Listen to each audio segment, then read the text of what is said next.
Department and White House with our counsel over the last several months relative to the special counsel this subpoena, Mr. Chairman. Did you engage with the White House at any time in the last several weeks since issuing this subpoena? You know what we should be worried about? Ms. Bondi, please answer my questions. California right now you are is aware, through the roof. Ms. Bondi, Your robberies are 87% higher than the national average. My question is this. That's what I want to know. In a fiery congressional showdown, Jordan and Pam Bondi completely dismantle Adam Schiff's weak narrative in front of the entire committee.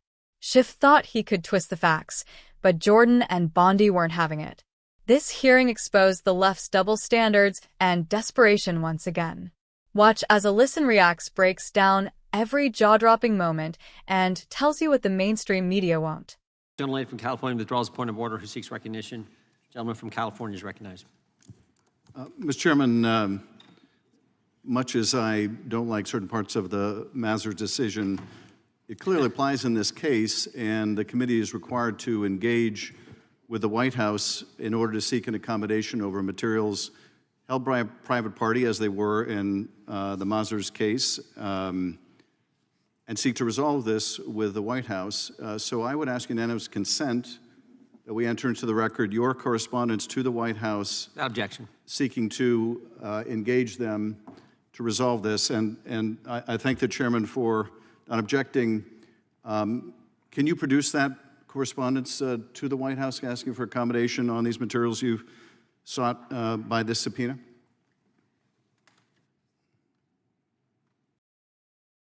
First time they reached out to us was 2 days ago. Yes, and of course the author expressed the concern that these materials may implicate interests of the executive. I think that was weeks ago. But having admitted without dissent your correspondence to the White House, can you produce that for us where you have sought an accommodation, where you've sought to work this out with the White House? Can you share that with us since that is now part of the record? Well, I thought you had it. You wanted to enter it into the record. I do. I presume that, knowing your responsibilities, you have sought to engage the White House. So, Mr. Chairman, point of order. Produce the recognized for point of order. I think a unanimous consent request to submit something to the record is where the person who's asking for the floor is the proponent of submitting information that member has. I don't believe it's appropriate to ask a unanimous consent request to engage in a colloquy over discovering information or obtaining information from another member of the committee. Great, and that's why I said that no objection to the unanimous consent request. If the gentleman from California wants to talk about that and present it to us, God bless him. He's allowed to do it. Takes 5 minutes. I would like clarification from the chairman. Does this mean that there is no correspondence from you to the White House seeking accommodation on this material? We've had all kinds of correspondence with the White House on this broad subject relative to the one answer in the letter we got 2 days ago. We've not corresponded with the White House yet. And we will, we may. That's a decision we'll make. And you have not corresponded with the White House seeking accommodation ever since the author who you are subpoenaing and seeking to hold in contempt articulated the view that there was executive interest and potential privilege over this material. You haven't sought to engage over the weeks since you received that communication? We have not engaged with the White House since the letter on the 25th of this month, 2 days ago. And prior to that time, did you engage the White House in an effort to obtain these materials? All kinds of engagements with our counsel and counsel. I'm talking about Justice Department and White House with our counsel over the last several months relative to the special counsel this subpoena, Mr. Chairman. Did you engage with the White House at any time in the last several weeks since issuing this subpoena, the one you want to hold this witness in contempt for? Did you ever engage with the White House in an effort to accommodate, an effort to reach an agreement, an effort to prevent this from having to be litigated? Did you ever write any correspondence, make any call to the White House seeking to engage, seeking to get these materials that you're seeking from the author instead from the White House? Did you ever do that, Mr. Chairman? We're seeking documents from a private individual who, I might add, tried to destroy the evidence. I guess the question is, I guess the answer is no. Since 2 days ago. The answer is no. The answer is since 2 days ago, I'm not asking the question about since 2 days ago, although nothing prevented you. That's when they first raised the concern. Nothing prevented you from writing a letter within the last 2 days or reaching out to the White House before this. Now you want me to be clairvoyant and read the White House's mind and write a letter before they tell us something? Nothing prevented you from seeking these materials from the White House is known for months, Mr. Chairman.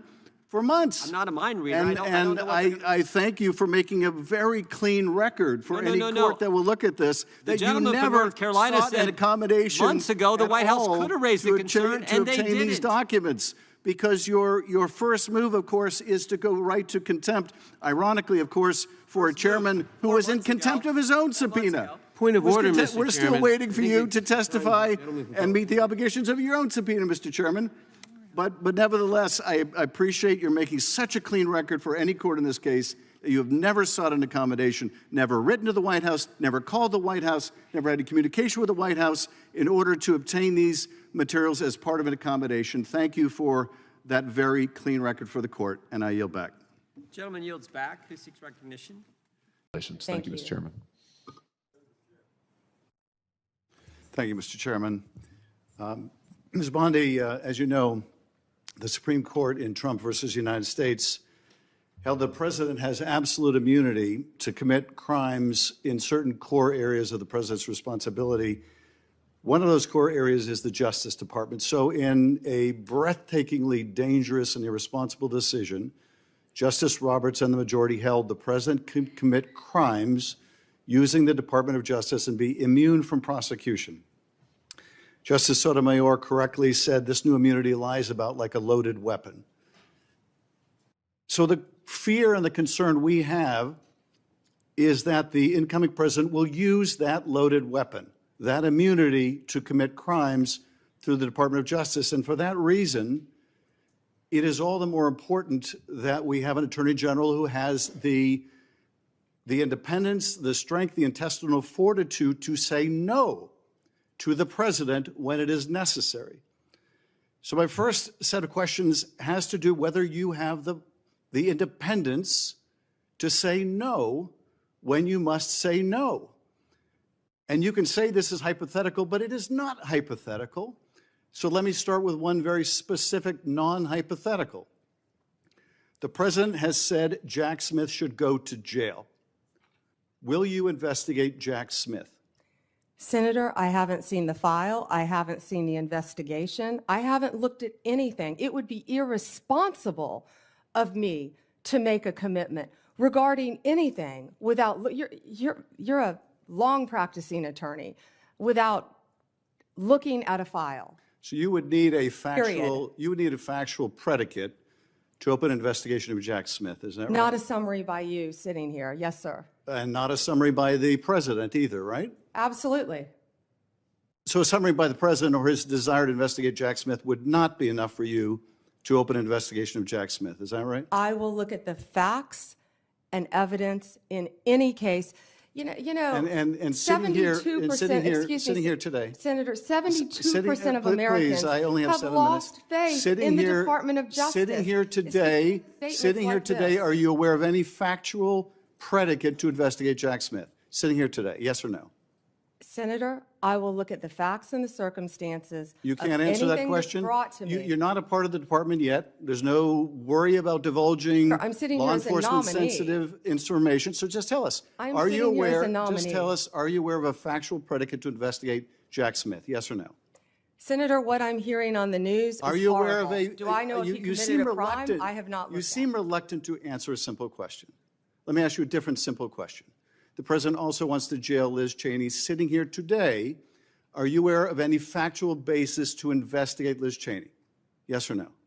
Senator, that's a hypothetical, and I'm not going to answer that question. No, it's not hypothetical. I'm asking you, sitting here today, whether you are aware of a factual predicate to investigate Liz Cheney. Senator, no one has asked me to investigate Liz Cheney. That is a hypothetical. The president has called for it publicly. You are aware of that, aren't you?